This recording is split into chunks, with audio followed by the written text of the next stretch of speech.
So I'm in England, because some of you may know I'm from there, and it's 1987. And at the time, if somebody said they were an entrepreneur, it was probably because they couldn't get a real job. This was long before, being an entrepreneur was cool. And a friend of mine said to me, "What do you think about America?" And I said, "Well, it's a big country, like all the way across the ocean. I've seen like Starsky and Hutch on TV and Kojak, and Dallas was a pretty big TV show in the mid-'80s, right?" So I said, I've thought about America. I'd like to go on holiday there sometime.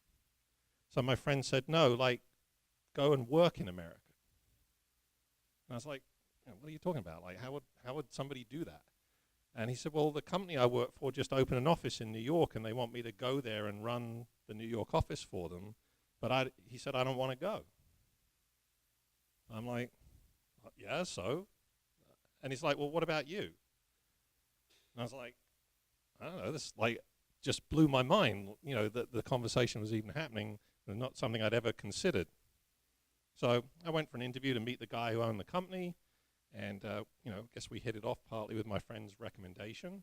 And so the guy who owns the company says, "I'll tell you what, I'll fly you to New York for 2 weeks. You can meet the people that are already working in the office." And he said, it's really different to England. It's really different to London, let alone anything else. So he said, he said, "I don't want to offer you the job and then you take the job and then you get there and you hate it, right?" So it's, for those old enough to remember, there was a stock market crash in October of 1987. That's actually when this conversation was taking place, but I come to America in end of November. And at the time, New York was the murder capital of the world. There were 2,000 people a year being murdered in New York City, right? And now the murder rate there is 200 or something. It's obviously any murder is bad, right? But just saying that for sense of proportion. So I'm walking around the mean streets of New York when the High Line was still a derelict rail yard, when Times Square still had, strip parlors and, sex shops and all this kind of stuff.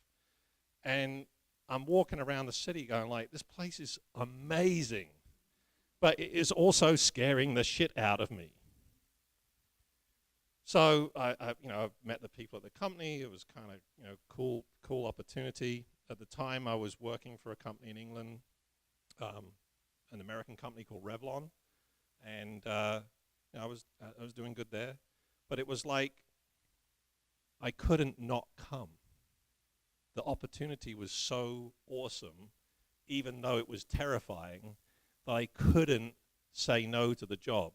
And friends of mine, were saying "Haven't you seen on the news? It's like the murder capital of the world." I was like, "I don't care. I don't want to be in the pub 20 years from now saying, 'Oh, I wonder what would have happened if I'd gone to America, man. I wonder what would have happened to me.'" So I took a leap of faith. And I moved in January of 1988, so it's 28 years ago this January.